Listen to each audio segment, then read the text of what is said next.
Welcome back to Dream Retro, where we drift back to simpler times and relive the moments that shaped us. Close your eyes for a moment and travel back with me. Back to a time when a simple grey rectangular box, no bigger than a hardcover book, sat beneath television sets across America and changed the course of entertainment history forever. The Nintendo Entertainment System, the NES, wasn't just a video game console. It was a portal to other worlds, a centerpiece of childhood memories, and the foundation upon which modern gaming was built. If you were there, you remember. You remember the weight of that controller in your hands, the satisfying click of the cartridge sliding into place, the anticipation as you pushed it down just so. You remember the glow of the television screen in a darkened room, the synthesized music that somehow conveyed more emotion than it had any right to, and the feeling, that indescribable feeling, of discovering something entirely new. This isn't just a story about 3 video games. This is about a moment in time when the impossible became possible, when technology and imagination collided in living rooms around the world, and when a plumber, an elf-like hero, and an armored bounty hunter became icons that would transcend their pixels and polygons to become permanent fixtures in our collective consciousness. We're going to talk about Super Mario Bros., The Legend of Zelda, and Metroid. 3 titles that didn't just define the Nintendo Entertainment System, but fundamentally shaped what video games could be and would become. But more than that, we're going to remember what it was like. Not just the facts and figures, not just the sales numbers and review scores, but the experience. The feeling of sitting cross-legged on carpet that probably should have been vacuumed.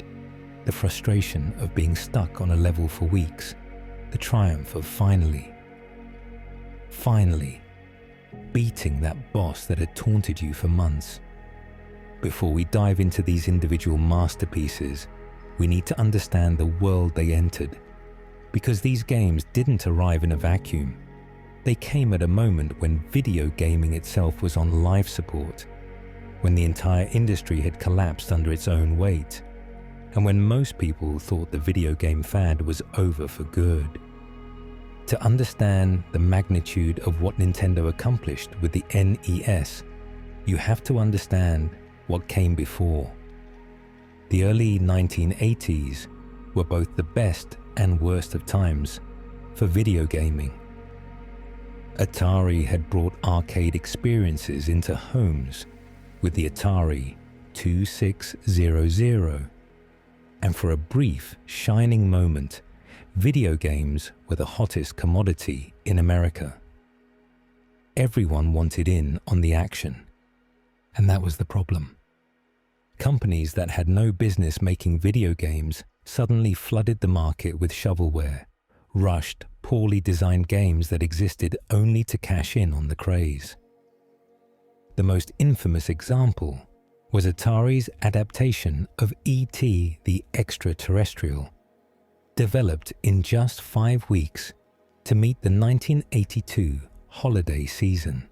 It was so poorly received that in September 1983, Atari buried approximately 728,000 unsold cartridges in an Alamogordo, New Mexico landfill. A story that seemed like urban legend until archaeologists actually excavated the site in 2014 and found them. But E.T. wasn't alone. The market became saturated with terrible games, and consumers lost faith. By 1983, the North American video game industry crashed spectacularly. Revenue that had peaked at around $3.2 billion in 1983 plummeted to just $100 million by 1985, a drop of nearly 97%. Major companies went bankrupt. retailers refused to stock video games. Industry experts declared that home video gaming was a fad that had run its course, and the future belonged to home computers.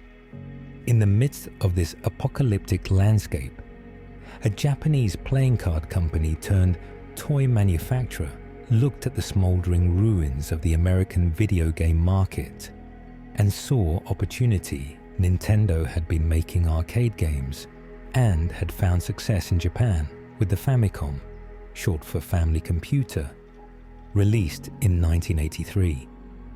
But company president Hiroshi Yamauchi knew that conquering the North American market would be the real test. The strategy was clever, almost devious. Nintendo didn't call the NES a video game console. It was an entertainment system. The design was deliberately boxy and front-loading, resembling a VCR rather than a toy. They included ROB, the Robotic Operating Buddy, a toy robot that made the NES look like innovative robotics technology rather than just another game machine. The Zapper light gun reinforced the high-tech image. When the NES launched in test markets in New York City in October 1985, retailers were skeptical, but Nintendo had one crucial advantage over Atari and all the others who had come before: quality control. Nintendo implemented a licensing system where they maintained strict oversight over every game released for their system. If you wanted to make NES games, you played by Nintendo's rules, and those rules included quality standards. The technical specifications of the NES might seem laughable by today's standards, but they were remarkable for 1985. The console featured an 8-bit processor running at 1.79 MHz. Yes, megahertz, not gigahertz. It had 2 kilobytes of RAM. The picture processing unit could display 25 colors simultaneously from a palette of 54. The resolution was 256 by 240 pixels. The sound chip had 5 channels, 2 for square waves, 1 for triangle waves, 1 for noise, and 1 for digital samples. These weren't just numbers on a spec sheet. These limitations became the defining characteristics of an aesthetic we now call 8-bit, with affection and nostalgia. Composers had to be creative, working within constraints that forced innovation. Artists had to make every pixel count. Game designers had to craft experiences that transcended the technical limitations through pure imagination. The NES launched nationwide in the United States throughout 1986, gaining momentum as more games became available. Within 3 years of its wide release, it could be found in approximately 30% of American households.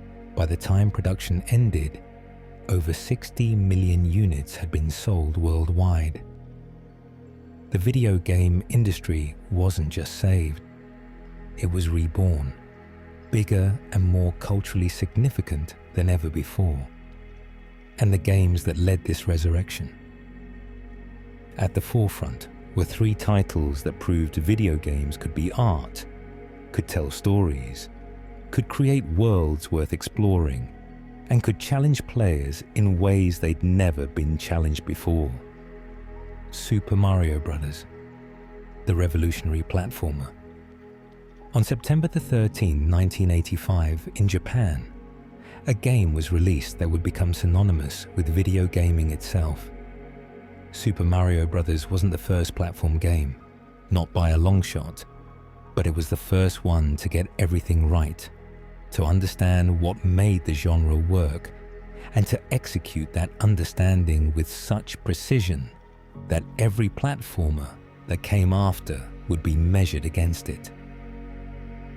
The journey to Super Mario Bros. Began with a carpenter in 1981. Shigeru Miyamoto, a young designer at Nintendo, had created Donkey Kong for the arcade, featuring a character originally called Jumpman, who leaped over barrels to rescue a lady from a giant ape. When Nintendo of America needed a name for the character during localization, they reportedly named him after their landlord, Mario Segale, though accounts differ on whether this happened during a tense rent payment confrontation or as a humorous reference to Segale's reclusive nature. Regardless of the exact circumstances, the name stuck, and gaming history was made. Mario appeared in several games between Donkey Kong and Super Mario Bros., but they were all single-screen affairs or limited in scope. Miyamoto had a larger vision. He wanted to create a sprawling world, a kingdom that players could explore, with secrets hidden in every corner, and a sense of progression that would keep them coming back. The team working on Super Mario Bros. Faced a fundamental challenge. How do you create the illusion of a vast world with only 2 kilobytes of RAM? The answer was elegant programming and ingenious design. The game used tile-based graphics, where the same small images, bricks, pipes, clouds, were repeated to create the environment. In a clever bit of resource management, hills and clouds were actually the same graphic, just recolored. The game streamed in new sections of levels as Mario moved, keeping only the visible portion in memory. The physics were revolutionary. Mario didn't just jump. He accelerated when you ran, had momentum, could change direction slightly in mid-air. The jump arc felt perfect, responsive, yet weighty. This wasn't an accident. Miyamoto and his team obsessed over the feel of the jump, tweaking the acceleration, the height, the control, until it felt just right. That just right feeling became the gold standard for platformers. Super Mario Bros. Introduced concepts that seem obvious now, but were revolutionary then. Power-ups that changed your abilities, the super mushroom that made Mario grow, the fire flower that let him throw fireballs, secret areas hidden above the ceiling or behind the scenery, warp pipes that could take you to secret underground coin rooms or even skip entire worlds. The idea that a level could have multiple paths, multiple solutions, multiple secrets to discover. The level design was a masterclass in teaching without tutorials. World 1-1, the first level, is studied in game design classes today. It teaches you everything you need to know without a single word of instruction.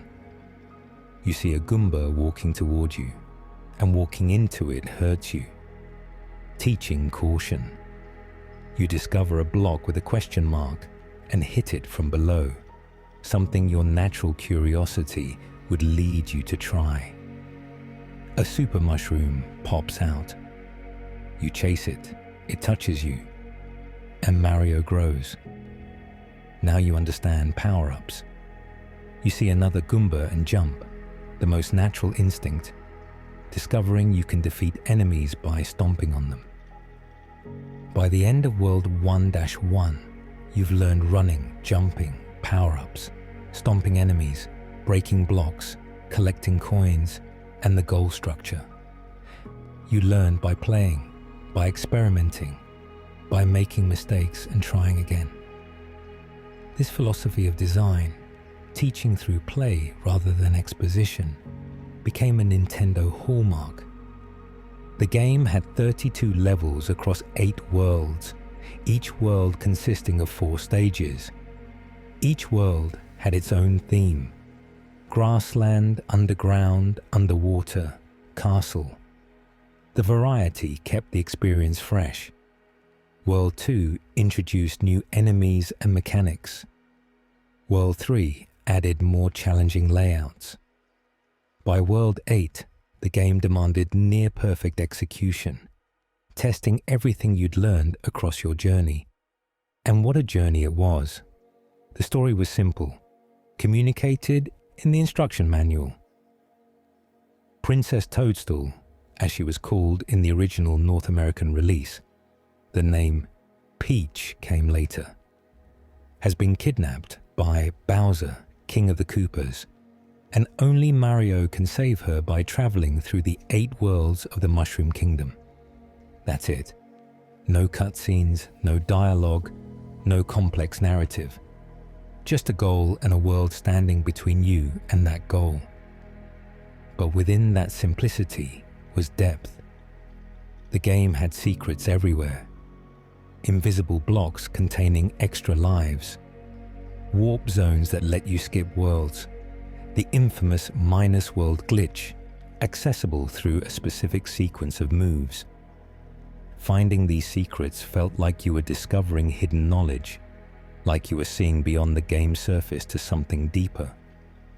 The music, composed by Koji Kondo, was indelible. The main theme, the ground theme, is one of the most recognizable melodies in the world, up there with Happy Birthday and national anthems. They composed it specifically for Super Mario Bros. And despite having only 5 audio channels to work with, he created a soundtrack that was catchy, memorable, and perfectly suited the mood of each level. The upbeat overworld theme, the tension of the underground areas, the urgency of the castle levels. The music told you how to feel. Super Mario Bros. Was bundled with the NES when it launched in North America, which meant millions of households had it as their introduction to the console. The game went on to sell over 40 million copies worldwide, making it the best-selling video game for nearly 3 decades. More importantly, it established Mario as Nintendo's mascot and gaming's most recognizable character. The game's influence cannot be overstated. It established the template for platformers that persist today. It proved that video games could have expansive worlds worth exploring. It demonstrated that tight, responsive controls were paramount. It showed that games could have hidden depth beneath a simple surface. Every platformer that came after, from Sonic the Hedgehog to Mega Man, from Castlevania to Metroid, learned from Super Mario Bros. The genre itself might have existed before, but Mario made it what it was meant to be. The Legend of Zelda, Adventure Redefined.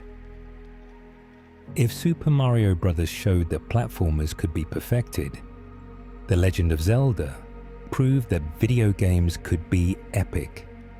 Released in Japan on February 21st, 1986, as a launch title for the Famicom Disk System, and arriving in North America on August 22nd, 1987.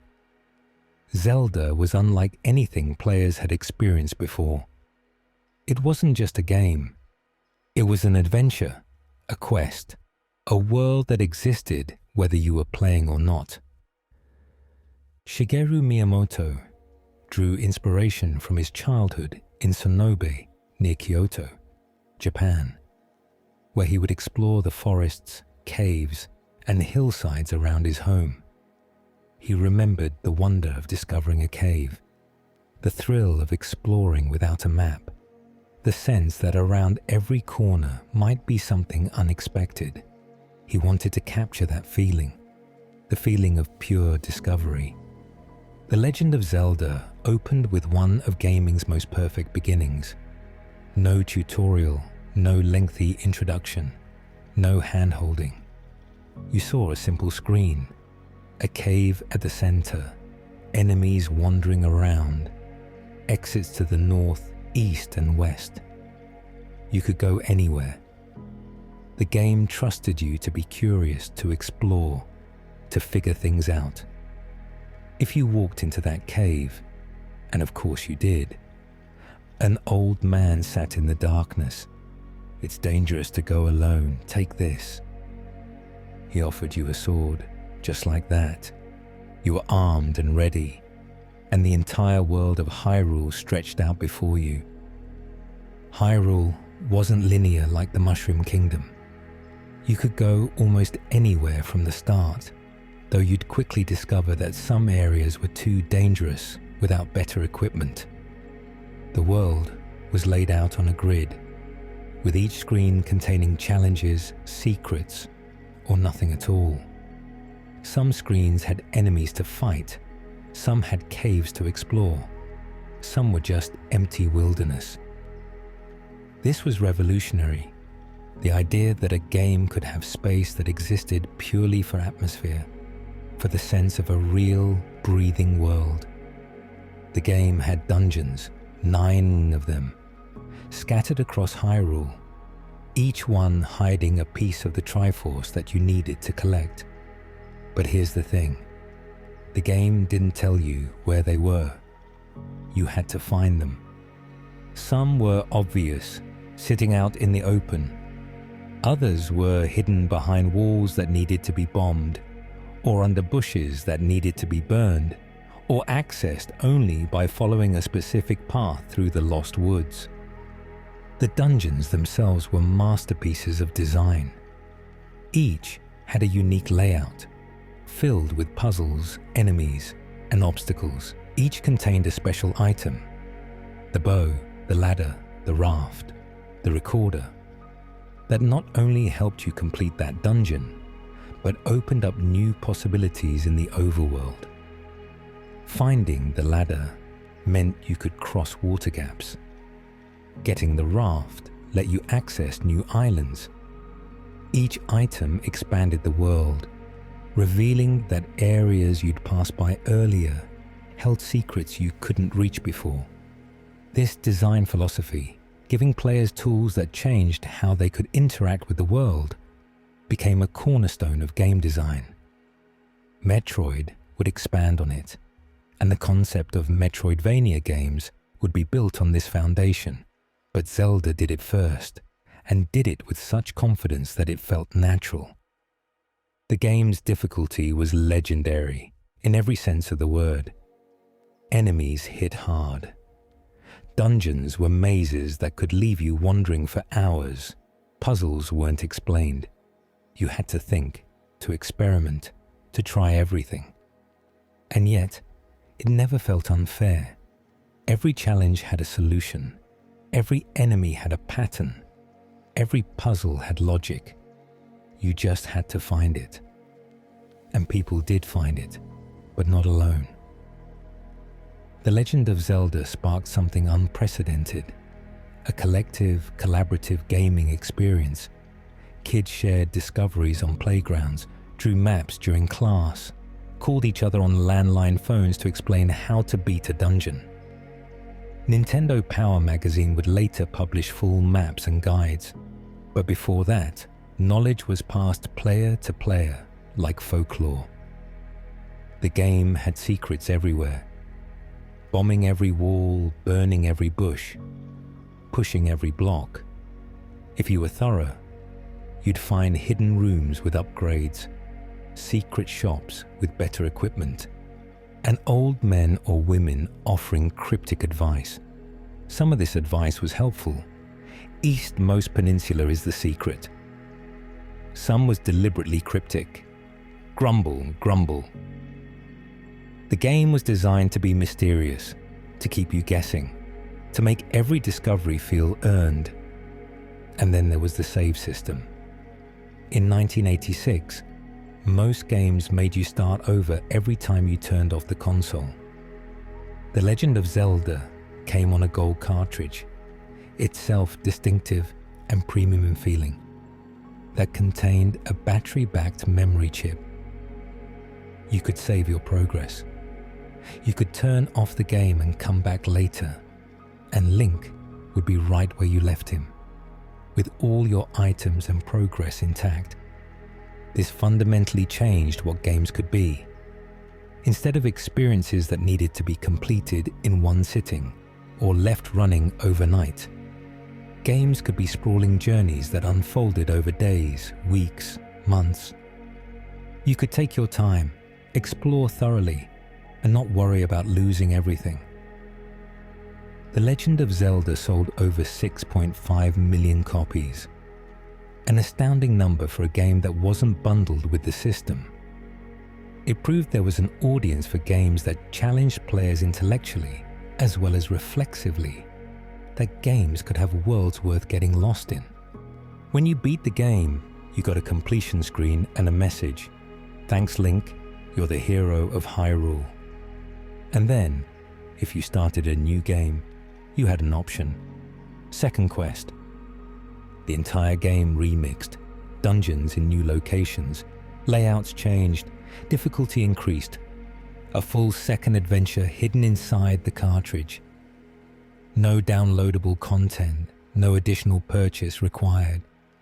Just more game, there for players who wanted the journey to continue. The impact of The Legend of Zelda extended far beyond its sales figures. It established the action-adventure genre. It proved that games could be non-linear and that players would embrace the freedom. It demonstrated that mystery and discovery could be just as compelling as fast reflexes.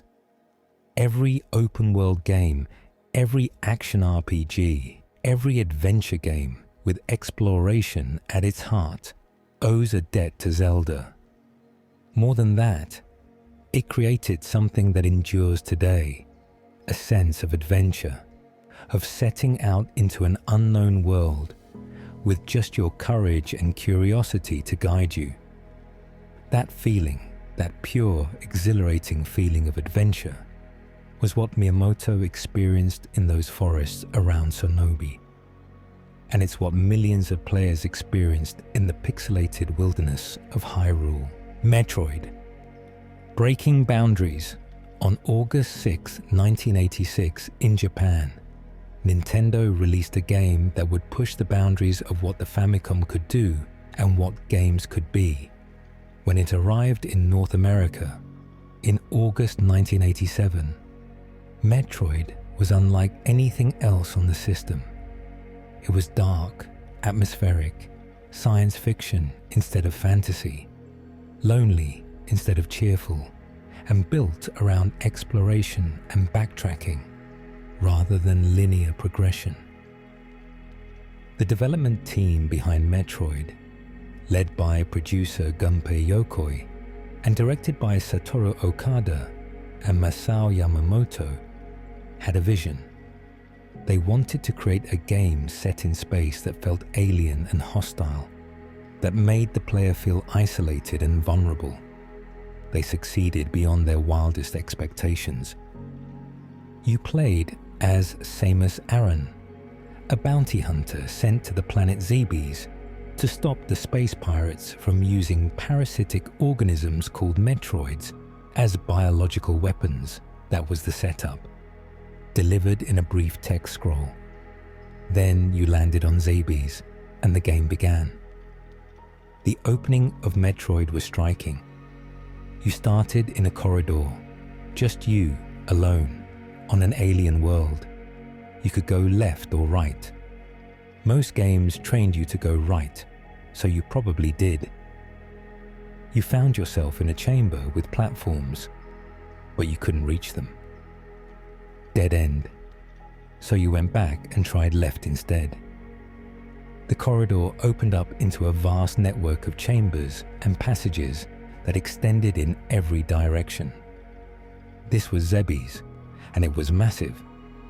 Unlike Super Mario Bros.'s discrete levels or Zelda's screen-by-screen grid, Metroid presented a continuous world chambers connected to chambers. Tunnels wound through the planet. Elevators took you to new depths. The map was complex, non-linear, and easy to get lost in. There were no waypoints, no arrows pointing you forward, no hints about where to go. You were on your own. The game structure was revolutionary. You couldn't reach many areas at first. Some passages were too high to jump to. Some had doors that wouldn't open. Some were blocked by obstacles. As you explored, you found power-ups. The morph ball that let you roll into small spaces, the bombs that let you destroy certain blocks, the high jump boots that increased your jumping ability, the screw attack that turned you into a spinning weapon. Each power-up opened new possibilities. That ledge you couldn't reach before, the high jump boots got you there. That narrow tunnel you passed by, the morph ball let you enter. The game was designed so that finding a new ability made you think back to all the places you'd been, wondering what was now accessible. Backtracking wasn't tedious. It was exciting because you were seeing old areas with new eyes, finding paths you hadn't noticed before. This design philosophy, often called Metroidvania now, though that term wouldn't be coined until decades later, when Castlevania, Symphony of the Night used similar principles, created a sense of the world as a real place. Zebes existed as a coherent, interconnected environment. You built a mental map as you played, learned the layout, understood how everything connected. Getting lost was part of the experience, and finding your way was satisfying in a way that following a predetermined path never could be. The atmosphere of Metroid was oppressive and perfect. The music, composed by Hirokazu Tanaka, wasn't melodic like Mario or Zelda. It was ambient, ominous, using the NES's sound channels to create drones and textures that suggested a hostile alien world. The Brinstar theme was haunting. The Norfair theme was urgent and dangerous, and the corridors of Torian felt like descending into something nightmarish. The graphics contributed to this atmosphere. Unlike the bright, cheerful colors of Nintendo's other titles, Metroid used darker palettes.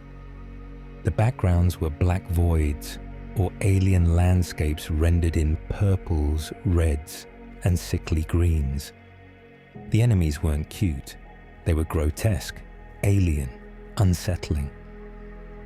The space pirates looked like insectoid nightmares, and the Metroids themselves were floating jellyfish-like creatures with fangs that latched onto Samus and drained her energy.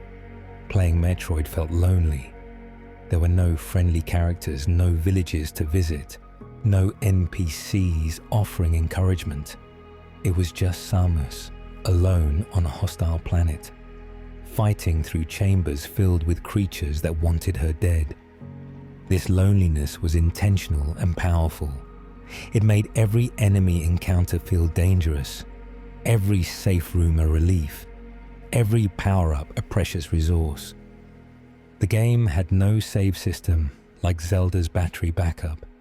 You got a password at death, or when you paused, a string of letters and numbers you could write down and enter later to resume your progress.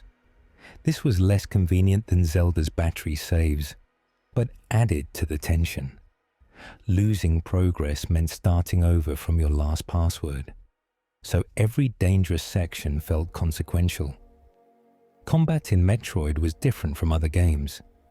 Samus's arm cannon could shoot in multiple directions, and you'd unlock new weapons like the ice beam that froze enemies and the wave beam that passed through walls. Boss fights were intense, requiring pattern recognition and strategic use of your abilities. The game demanded skill, patience, and perseverance. But the most shocking moment in Metroid came at the end. After defeating Mother Brain and escaping Zebes before it exploded, you saw Samus standing victorious. The game presents one of 5 different endings based on completion time. If you completed the game quickly enough, in the 3rd, 4th, or 5th endings, Samus removed her helmet and revealed something that stunned players in 1986. Samus Aran was a woman. This reveal was revolutionary. Female protagonists in video games were rare in 1986, usually relegated to characters who needed rescuing. Samus was a bounty hunter, powerful and capable. who saved the day, the instruction manual deliberately used male pronouns to obscure her gender, making the reveal a genuine surprise. According to interviews with developers, the decision to make same as female came partway through development when someone suggested, "Hey, wouldn't that be kind of cool if it turned out that this person inside the suit was a woman?" This twist encouraged replays, as better completion time showed progressively more of Samus after the helmet came off.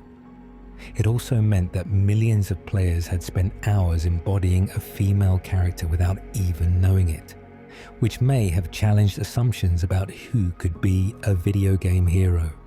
Metroid sold over 2.7 million copies, impressive for a game that was more challenging and less immediately accessible than Mario or Zelda. It proved that games could be atmospheric and moody, that they could trust players to explore without constant guidance, and that science fiction could work as well as fantasy. The game's influence was enormous.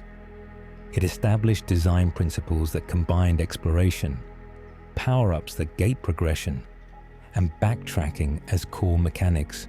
Games like Castlevania, Symphony of the Night would later perfect this formula, and entire subgenres would be built on Metroid's foundation. Indie games decades later would cite Metroid as a primary influence. More importantly, Metroid showed that games could make players feel things: isolation, tension, triumph, through atmosphere and design, rather than explicit storytelling. It proved that a female protagonist could carry a major Nintendo franchise, and it demonstrated that the NES could deliver experiences that were mature, sophisticated, and memorable. The cultural phenomenon, living in the Nintendo generation. These three games, Super Mario Bros., The Legend of Zelda, and Metroid, didn't exist in isolation. They were part of a larger cultural phenomenon that swept through North America in the late 1980s and early 1990s. The Nintendo Entertainment System wasn't just a product. It was a shared experience that defined a generation. If you were a kid during this era, Nintendo was everywhere. It was the topic of a conversation on the playground, the thing you did at friends' houses, the reward for good behavior, the compromise in sibling arguments over TV time. It was birthday party entertainment, sleepover activities, and the background to countless childhood memories. Nintendo Power Magazine launched in July 1988 and became essential reading for this generation. That magazine wasn't just game previews and reviews. It was maps, secrets, strategies, and confirmation that you weren't alone in your obsession. The mailbag section showed that kids across the country were experiencing the same challenges, discovering the same secrets, loving the same games. Every issue was an event. You'd get it in the mail, and everything else stopped. You'd flip through looking for coverage of your favorite games, study the maps, read the tips. The poster in the center was carefully removed and hung on bedroom walls. The classified section in the back showed you weren't alone. People everywhere were playing, trading, seeking help with that one impossible level. The guides were invaluable. Before the internet, before YouTube walkthroughs, before game FAQs, if you were stuck in a game, you had limited options you could call. The Nintendo gameplay counselors. Yes, Nintendo had a phone line where employees would help you through tough sections. You could ask friends at school. You could try every possible combination until something worked. Or you could wait for Nintendo Power to publish a strategy guide. Those guides were thorough, lovingly detailed, and illustrated with screenshots and artwork. The Zelda guides revealed secrets that would have taken years to discover otherwise. The Metroid guide showed you where every power-up was hidden.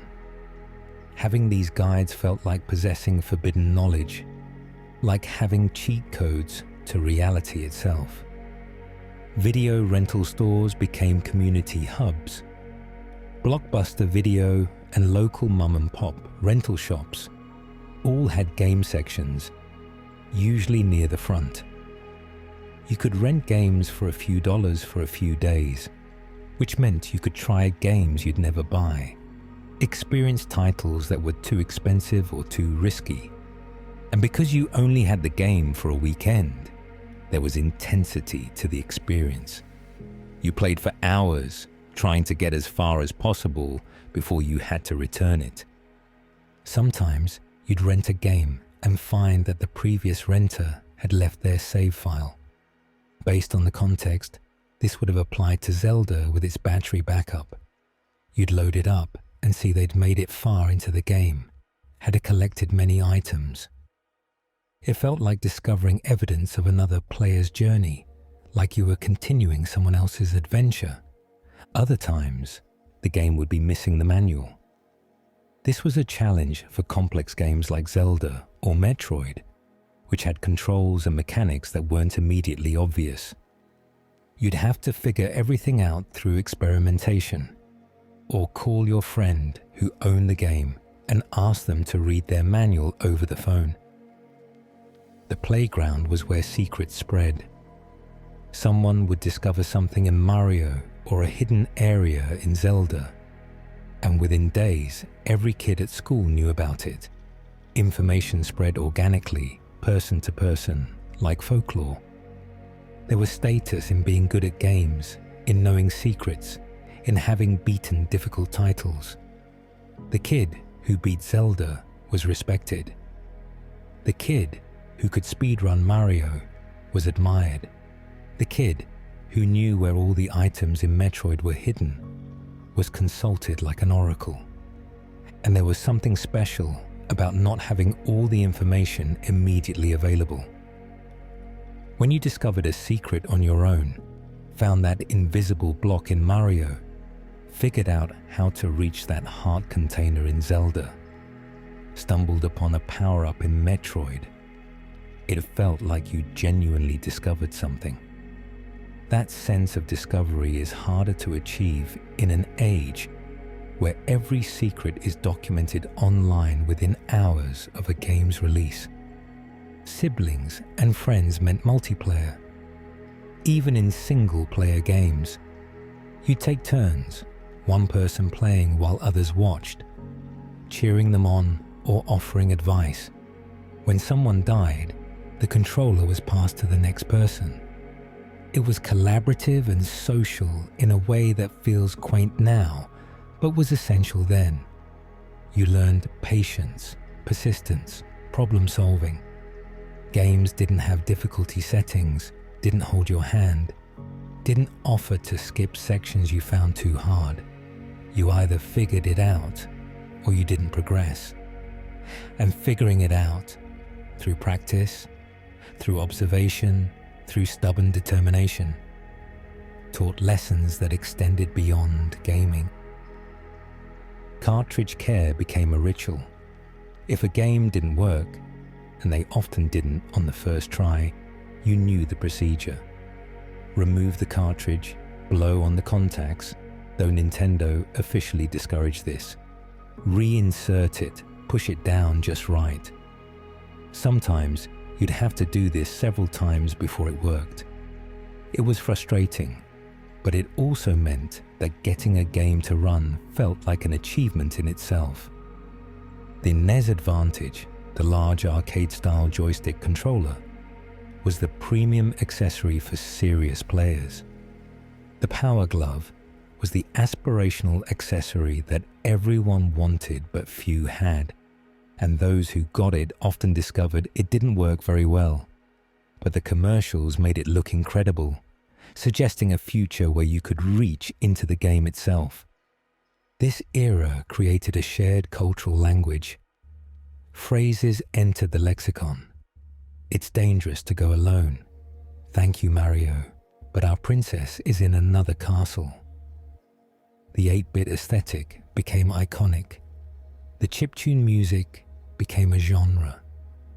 The experience of gaming on the NES became something people would reference and reminisce about for decades. These weren't just games. They were the centerpiece of childhood, the thing that brought friends together, the challenge that taught perseverance, the world that sparked imagination, and the memories created during those countless hours in front of CRT televisions would last a lifetime. But facts and cultural impact don't capture what it was really like. Let me take you there, not to the abstract idea of gaming in the 1980s, but to the specific, sensory, visceral experience of being there, being young, and having your mind blown by a grey box and a television screen.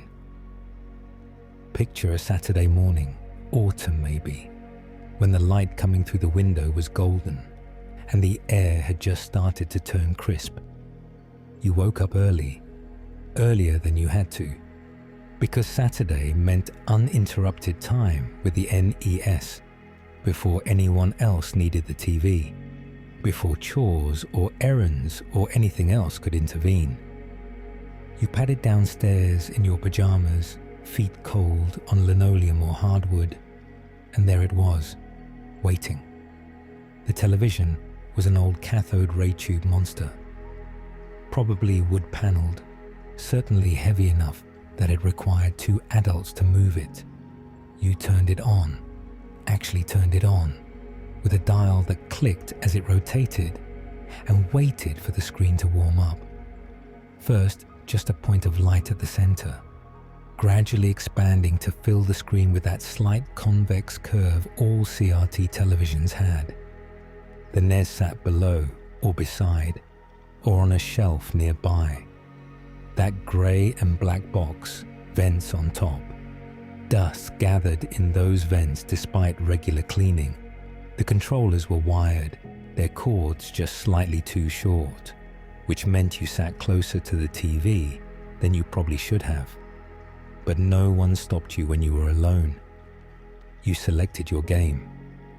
Maybe you had a small collection, 5 or 6 cartridges if you were lucky, carefully chosen for birthdays or Christmas or exceptional report cards. You pulled Super Mario Bros. From wherever you stored your games, a drawer, a shelf, a box, and felt the weight of it in your hand. The cartridge was solid, substantial, bigger than modern game cases. The label was colorful, glossy, showing Mario mid-jump against a blue sky. You slid the cartridge into the NES with a satisfying friction, then pushed it down. That push-down mechanism, the satisfying click it made, was distinctive to the NES. You pressed the power button, not a soft touch but a definite press, and the power light glowed red. The television screen went black, then grey, then the Nintendo logo appeared. White letters on black background, accompanied by a tone. That distinctive sound that was almost a greeting, a promise that the game was about to begin. It was a sound you'd heard hundreds of times, but it never got old. It meant the world was about to open up. That adventure was seconds away. Then came the title screen.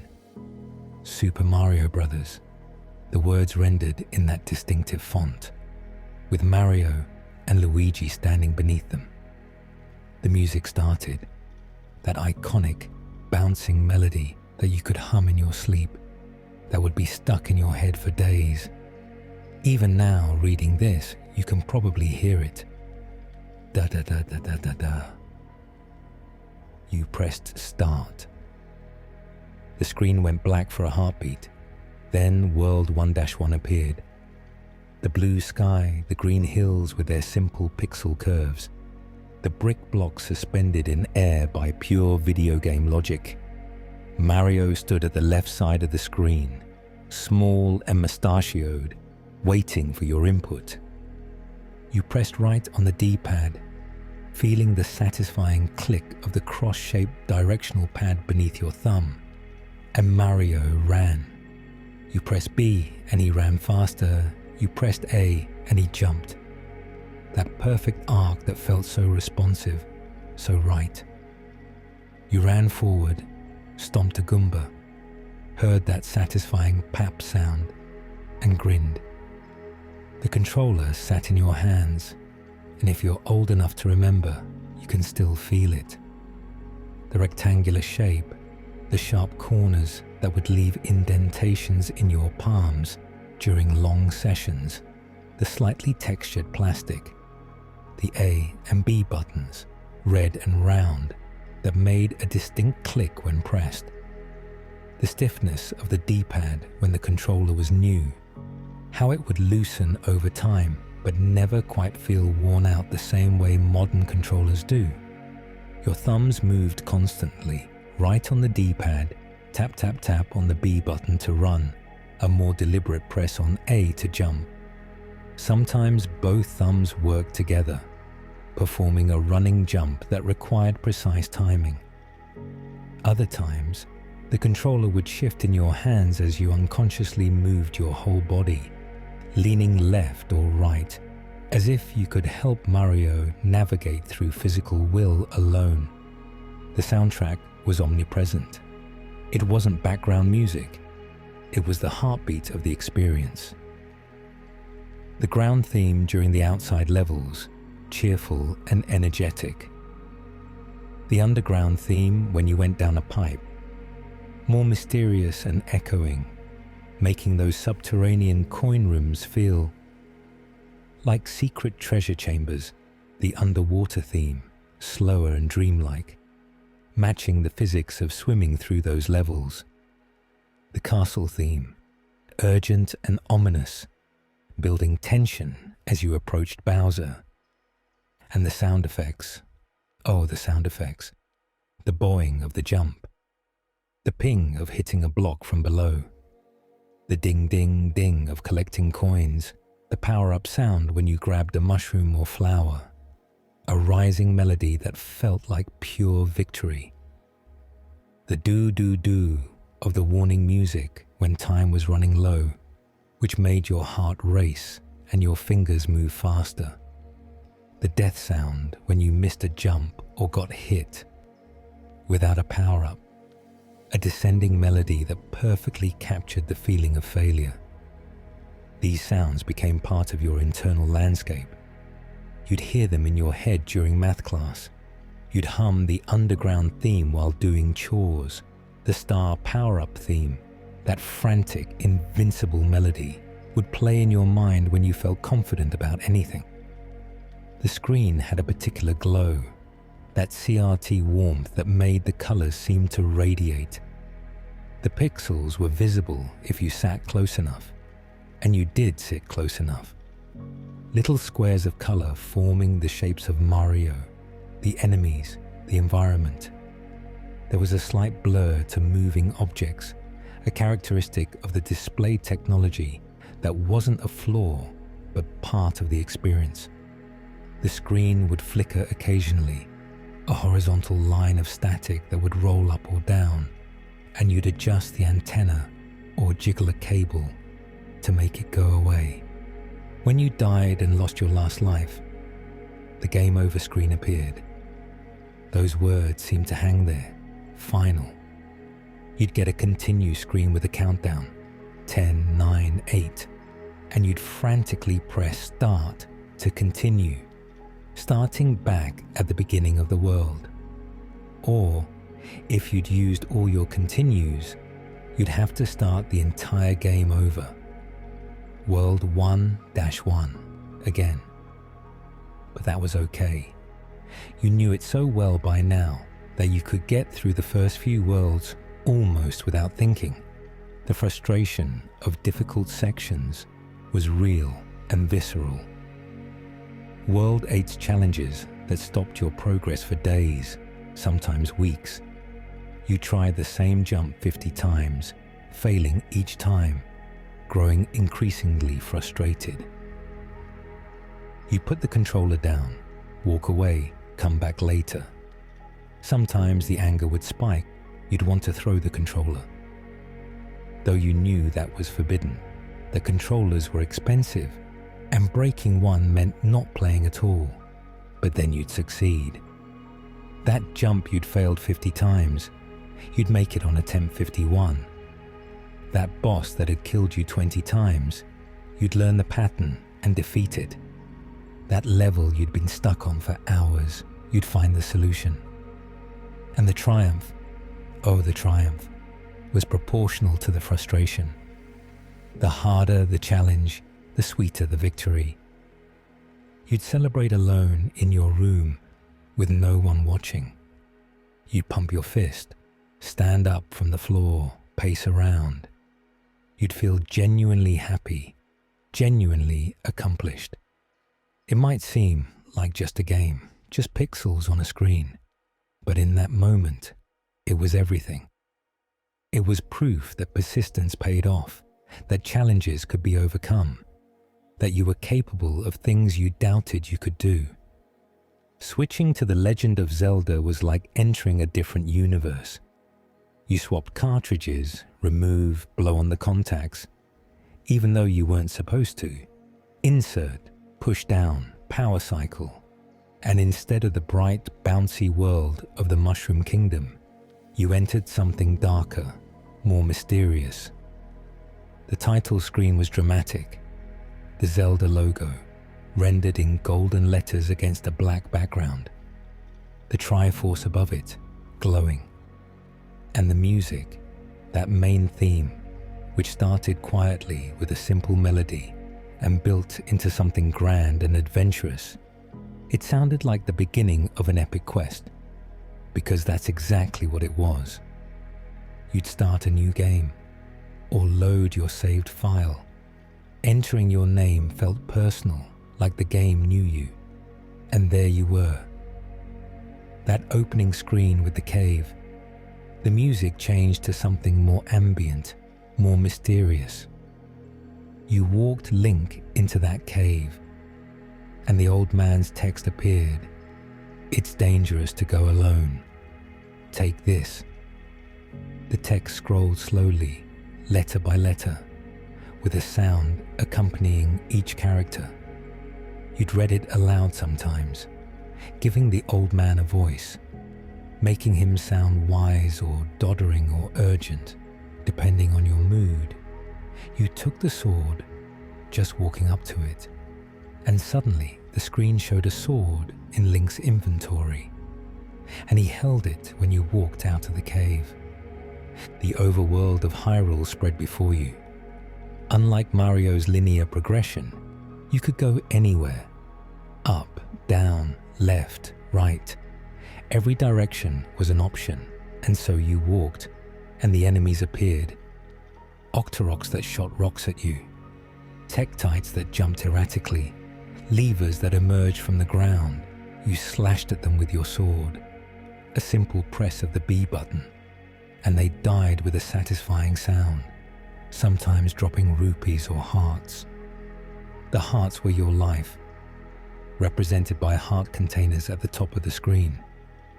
When you got hit, the screen flashed red, a harsh beeping sound played, and you lost hearts or run out of hearts, and Link's body spiraled upward and disappeared, accompanied by a sad, descending tune. Game over, though you could continue from your save. Finding secrets in Zelda felt different from Mario's secrets.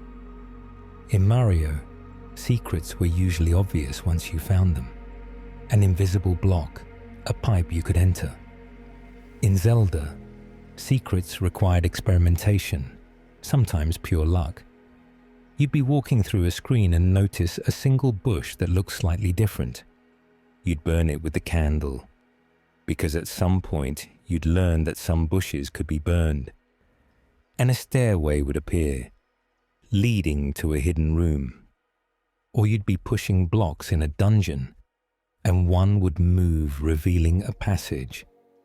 Or you'd bomb a wall, placing a bomb next to it and running away as the countdown appeared. then watching it explode, and the wall would crumble, showing a secret area. These moments of discovery were electric. Your eyes would widen, you'd lean forward. Sometimes you'd actually shout in excitement. You'd found something. Something the game hadn't told you was there. Something you'd discovered through curiosity and persistence. The dungeons were darker than the overworld. The music more ominous. Each room was a puzzle or a battle or both. You'd defeat all the enemies, hear the triumphant fanfare, and a door would open. Or you'd push blocks in the right sequence, solving the puzzle through trial and error. The compass showed you the location of the Triforce piece. The map revealed the dungeon's layout, and the boss key, glowing and golden, would let you access the boss room. Boss fights were tense. These weren't simple pattern-based enemies. These were creatures that required strategy. Aquamentus, the dragon that shot fireballs Dodongo. The rhinoceros that could only be defeated by feeding it bombs. Gleog, the multi-headed dragon whose heads detached and flew at you. Each boss had its own music, dramatic and urgent, that made your pulse quicken. Defeating a boss meant getting a heart container, permanently increasing your maximum health, and then entering the room where the Triforce piece waited. Glowing, floating, yours. The music changed to something triumphant. Link held the piece above his head, and text appeared showing which piece it was. It felt like genuine progress, like you were one step closer to saving Zelda. The experience of playing Zelda was slower than Mario, more contemplative. You'd spend time just wandering, mapping the world in your head or on graph paper. Some kids, maybe you were one of them, actually drew maps, filling in the screens they'd explored, marking dungeon locations, noting where secrets were hidden. These hand-drawn maps became treasured possessions, evidence of exploration, records of adventure. And the music of Zelda's overworld, that main theme that played as you explored, was etched into your soul. It was adventurous and slightly melancholy, capturing the solitude of Link's quest. It made you feel like a hero on an important mission, even though you were just a kid sitting in front of a TV. Metroid was different still, darker, lonelier, stranger. The cartridge itself looked serious, grey like most games, but the label with Samus in armor suggested something more mature, more intense than Nintendo's usual fare. The title screen was ominous, Metroid, written in that distinctive font. The music wasn't melodic. It was atmospheric, alien, unsettling. It sounded like space, like isolation, like danger. Even before you started playing, the game communicated its tone. You pressed start, and Samus appeared in that corridor. The suit was distinctive, orange and red, bulbous helmet, arm cannon instead of a hand. You moved right, then left, exploring. The game gave you no instructions, no guidance. You were alone on an alien planet, and you had to figure everything out yourself. The atmosphere was oppressive. The backgrounds were black voids or alien architecture rendered in purples and reds. The enemies weren't cute. They were insectoid, aggressive, alien zoomers that crawled on walls and ceilings. Rios that looked like alien wasps. Screes that dropped from the ceiling when you walked beneath them. The sound design was crucial. Every enemy had its own sound. The clicking of zoomers, the buzzing of Rios, the screeching of screes. The sound of Samus's arm cannon firing. A quick, sharp blast. The sound of doors opening, that mechanical hiss. The sound of elevators descending into new areas, a low hum that built tension, and the music, if you could call it music. It was ambient, textural, creating mood more than melody. The Brinstar theme was unsettling, minor key, with long sustained notes that made you feel vulnerable.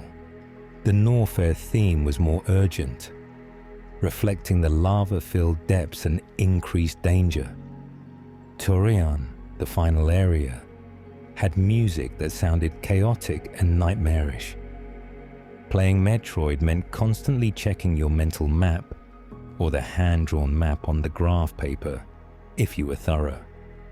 You'd remember, that room with the tall ceiling is 3 rooms left and 2 rooms up from the elevator. You'd recall, that dead end needs the high jump boots. Come back later. Finding power-ups was euphoric. You'd be exploring, shoot a random block, and suddenly a glowing item would appear, a missile expansion, or an energy tank that permanently increased your maximum health, or a new ability. The morph ball was revelatory. Suddenly, all those narrow passages were accessible. The bombs were game-changing. You could destroy certain blocks, create new paths, even bomb jump, placing bombs while in morph ball form to propel yourself higher, a technique that felt like discovering something the developers hadn't intended but had left in for clever players. The loneliness was palpable. There were no friendly characters, no shops, no NPCs. Just Samus and a hostile alien planet. The only other entities you encountered were enemies trying to kill you, and the occasional Chozo statues that held power-ups, silent and ancient and vaguely ominous. This loneliness was part of the experience. It made every room feel dangerous, every new area feel like uncharted territory. When you found a save room, those chambers where you could get a password, the relief was genuine. You could pause, write down that long string of characters carefully, one mistake and it wouldn't work, and take a breath before continuing. The bosses were challenging and memorable. Kraid, a giant dragon-like creature that took up most of the screen. Ridley, the space pirate leader, who flew and shot projectiles and required precise dodging and shooting Mother Brain, the final boss, floating in a tube, protected by turrets and rinkers, floating rings of energy that you had to avoid while destroying the glass and attacking the brain itself. Beating Mother Brain triggered an escape sequence. You had to get back to Samus's ship before Zebes exploded. A countdown appeared on screen, and the music became frantic. You ran, dodging enemies, finding the fastest route back. It was tense, exciting, and when you made it to the ship with seconds to spare, the relief and triumph were overwhelming. And then came the ending. Samus standing victorious. The ending you saw depended on how fast you'd completed the game. If you'd been fast enough, if you'd achieved one of the better endings, the helmet came off, there she was. A woman with long hair, standing in what looked like a leotard or athletic wear. The shock for players in 1986 was real. You'd spent hours embodying this character, never questioning gender. And suddenly, here was this revelation that challenged assumptions about who could be a video game hero. The Bedroom Sanctuary. These games weren't just played. They were experienced in specific spaces that became sacred. For most kids, that space was the bedroom, or the living room, or the basement. Wherever the TV and the NES were set up, these rooms became sanctuaries, temples to gaming, places where the outside world fell away. Maybe your setup was in your bedroom, the TV on a dresser, the NES on a lower shelf or on the floor. Your bed was nearby. You'd play while lying on the floor, propped up on elbows, or sitting on the edge of the bed, leaning forward. The carpet beneath you bore the evidence of countless hours spent in that spot. The walls might have had posters, Nintendo characters certainly, maybe torn from magazines or bought at the local mall. Mario jumping, Link holding a sword, maybe a Metroid poster if you could find one. These posters weren't just decoration. They were declarations of identity, evidence of what mattered to you. Your games were displayed somewhere prominent, on a shelf, standing up like books, or in a drawer, stacked carefully, or in a box, organized by preference. You knew where each game was, without looking, could grab the one you wanted in the dark. The rituals around gaming were specific. You'd change into comfortable clothes, pajamas, sweatpants, something that allowed free movement. You'd grab a drink, juice, soda, water in a plastic cup, and maybe a snack, chips, cookies, whatever was available. You'd set these beside you, within reach, but far enough from the console and controllers that spills wouldn't be catastrophic. You'd turn off the overhead light, relying on the TV's glow and maybe a lamp in the corner. The dimness made the screen brighter, more immersive, easier to focus on.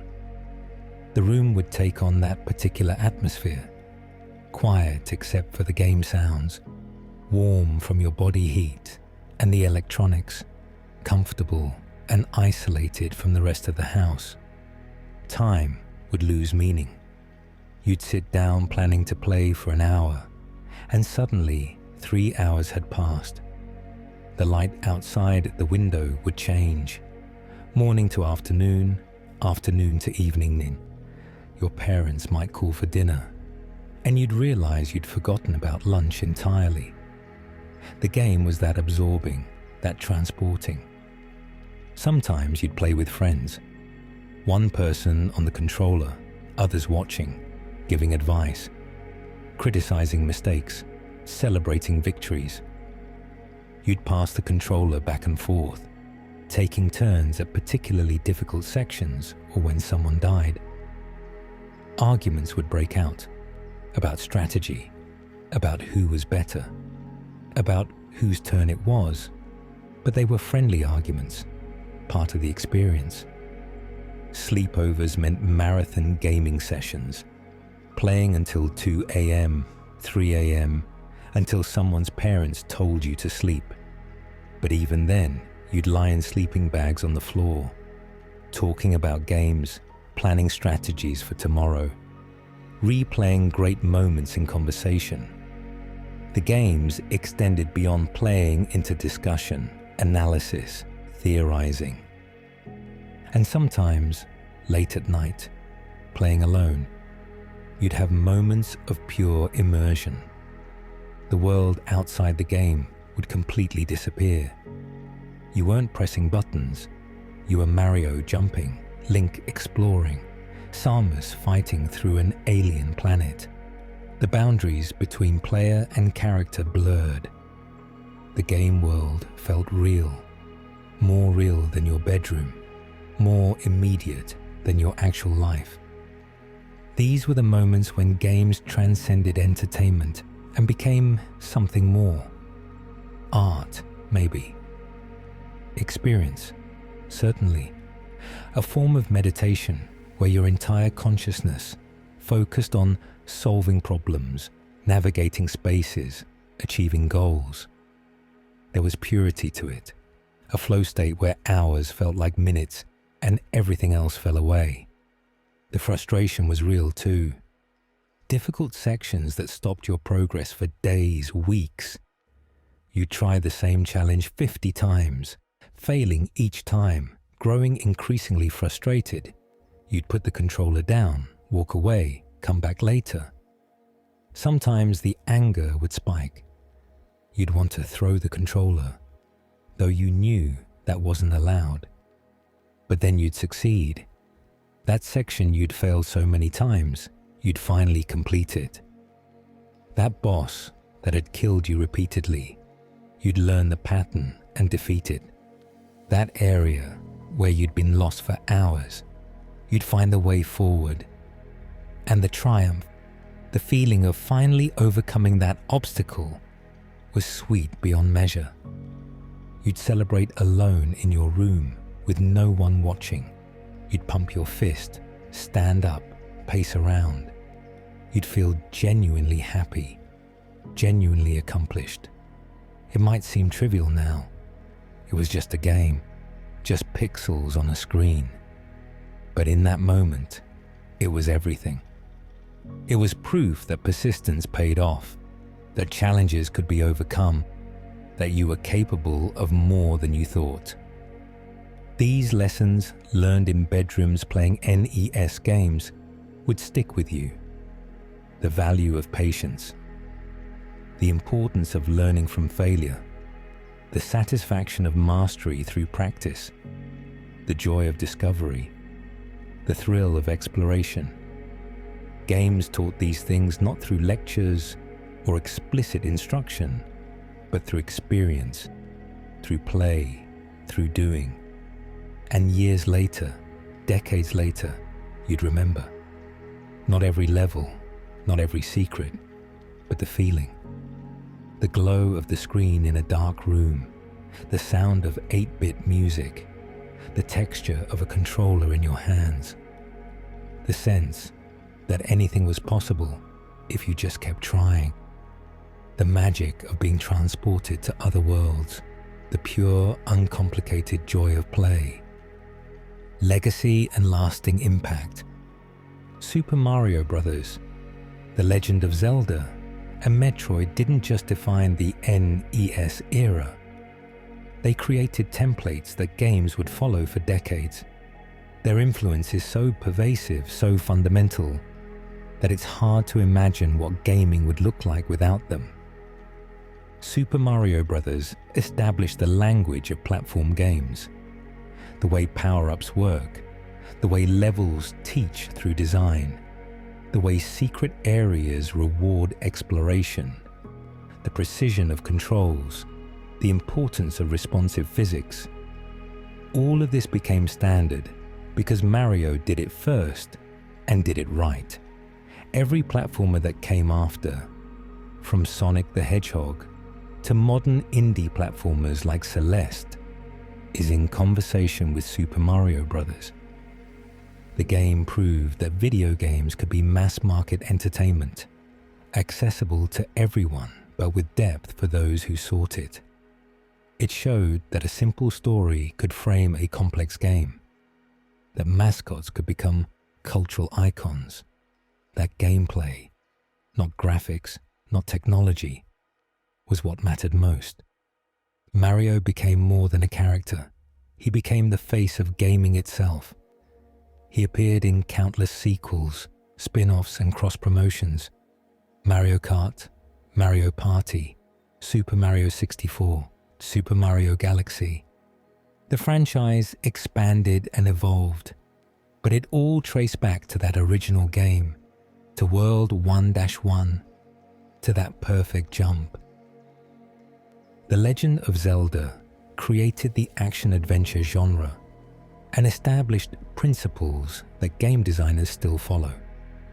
The idea of a world that opens up gradually as you gain new abilities, the concept of dungeons as self-contained puzzle combat challenges, the importance of exploration and discovery, the power of cryptic hints and hidden secrets, the satisfaction of finding items that change how you interact with the world. Zelda proved that games could be non-linear, that players would embrace freedom rather than be overwhelmed by it. It showed that a game could be difficult and mysterious without being unfair, that the journey could be more important than the destination, that an ending could promise a new beginning. The franchise became one of gaming's most beloved, with each new entry bringing innovations while maintaining the core principles established by the original Ocarina of Time, brought Zelda to 3D and became one of the highest-rated games of all time. Breath of the Wild reimagined the open-world game and showed that even decades-old formulas could be refreshed. All of it built on the foundation of that first adventure in Hyrule. Metroid created design principles that would define a genre. The term Metroidvania wouldn't be coined until Castlevania. Symphony of the Night in 1997 combined exploration-based progression with backtracking, but the core concept came from Metroid. Interconnected worlds, ability-gated exploration, finding power-ups that let you access previously unreachable areas. These became the pillars of an entire genre games as diverse as Cave Story, Hollow Knight, Ori, and The Blind Forest, and countless others owe a direct debt to Metroid's design. Metroid also proved that games could be atmospheric and moody, that silence and isolation could be tools as powerful as action and excitement. It demonstrated that science fiction could work as well as fantasy, that female protagonists could carry major franchises, that players would embrace challenge and complexity if the experience was rewarding enough. Samus Aran became an icon, one of gaming's first prominent female heroes. The character appeared in numerous sequels, including the acclaimed Super Metroid and Metroid Prime series, each building on the original game's legacy, while pushing the series forward. Beyond their individual impacts, these three games collectively demonstrated what the NES could do and what video games could be. They showed that the medium had artistic potential, that games could create feelings and experiences beyond simple fun. They proved that gameplay innovations mattered more than technical specifications, that creativity could overcome limitations, that a great game was timeless regardless of its graphics or sound capabilities. The NES itself sold over 60 million units worldwide and revitalized the gaming industry after the crash of 1983. Nintendo established itself as a powerhouse that would dominate gaming for decades. The company's focus on quality control, innovative gameplay, and iconic characters became a model that competitors studied and tried to replicate. The business model Nintendo established, first-party games as system sellers, third-party licensing, strict quality control, became the template for the console industry. PlayStation, Xbox, and Nintendo's own later consoles all followed variations of this model. The idea that exclusive titles could define a platform, that mascots mattered, that quality was more important than quantity.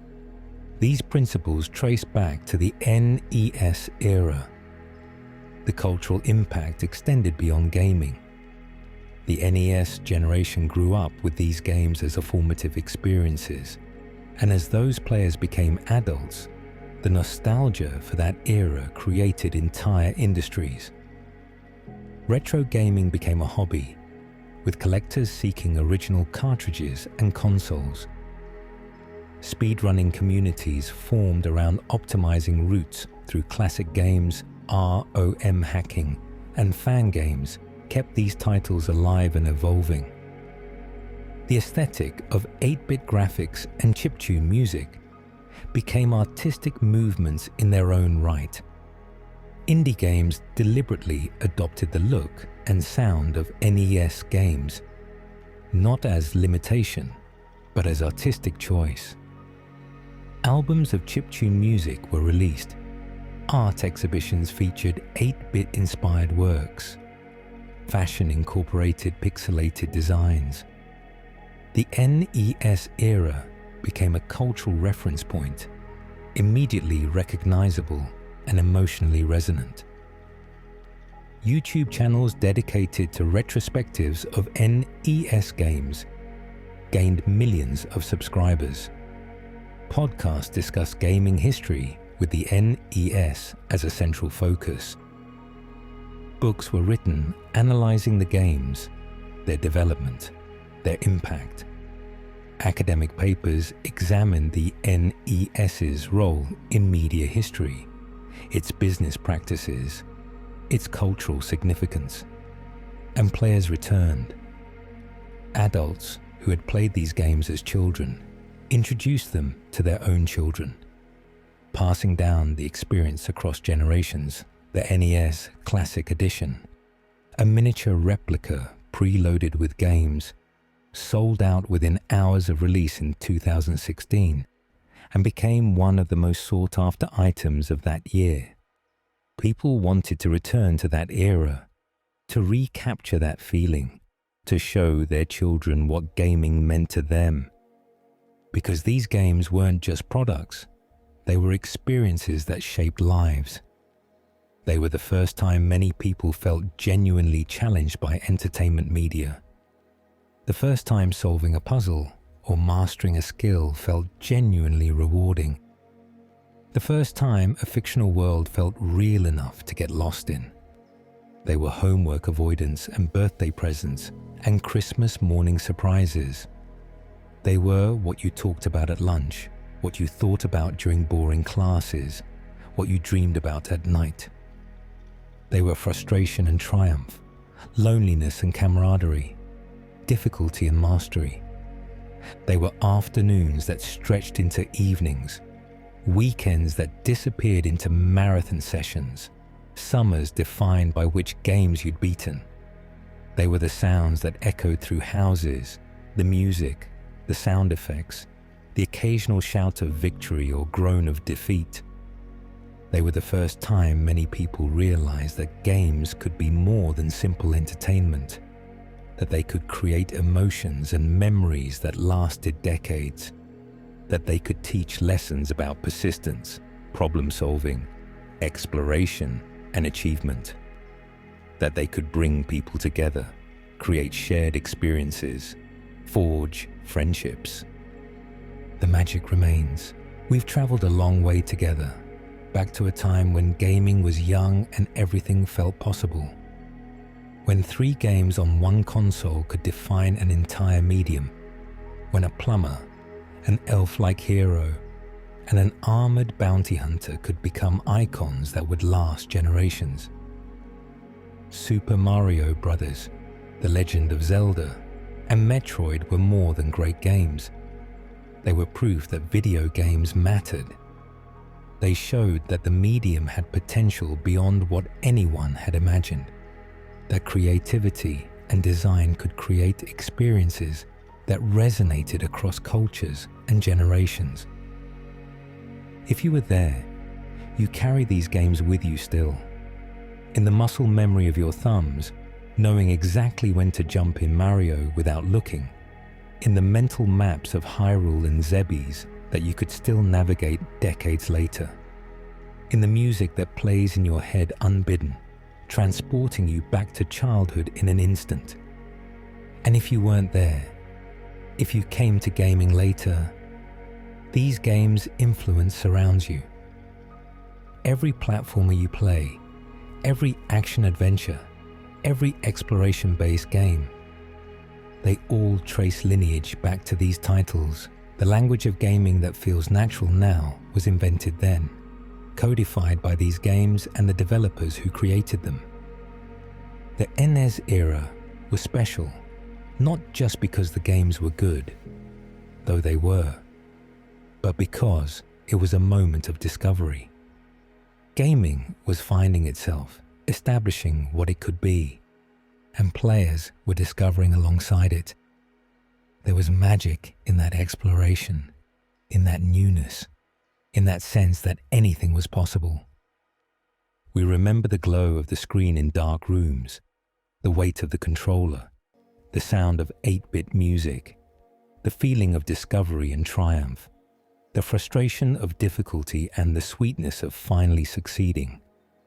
We remember being young and having time to get lost in worlds that existed only in pixels in imagination. These memories, these experiences, these games, they shaped us. They taught us that challenge could be fun, that exploration was rewarding, that persistence paid off. They gave us heroes to admire and worlds to explore. They brought us together with friends and gave us something to share, to discuss, to celebrate. The grey box that changed everything sits in museums now, in collections, in attics and closets waiting to be rediscovered. The cartridges are relics of a bygone era of physical media and blow on the contact's troubleshooting. The games themselves are available in countless re-releases, remakes and ports. Playable on devices the original developers never could have imagined. But what remains, what will always remain, is what these games meant and continue to mean. They were gateways to imagination, proof that interactivity could create magic, evidence that games could be art. They were Super Mario Brothers, teaching us that great design could make anything fun, that simplicity and depth weren't contradictory, that a perfect jump was its own reward. They were The Legend of Zelda, showing us that discovery was its own goal, that freedom could coexist with structure, that adventure was as much about the journey as the destination. They were Metroid, proving that atmosphere mattered, that loneliness could be powerful, that games could challenge expectations and break boundaries. They were the Nintendo Entertainment System, the grey box that rose from the ashes of a crashed industry and changed entertainment forever. They were childhood, sitting too close to the TV, fingers on a controller, imagination running wild. They were the beginning of something that continues today, that grows and evolves but never forgets where it came from. They were magic. They are magic. They will always be magic. And if you close your eyes, you can still see it. The glow of the screen, the hero waiting for input, the world ready to be explored. All you have to do is press start. The adventure is always there, waiting, just like it was all those years ago, just like it will be for years to come. Thank you for traveling back with me. Thank you for remembering. Thank you for being part of the generation that grew up with these games and carried them forward. The pixels may have been simple, but the experiences were profound. The technology may have been limited, but the imagination was boundless. The games may have been from another era, but their magic is timeless. This was the NES. These were the games that shaped gaming. This was what it was like to be there, and it was wonderful.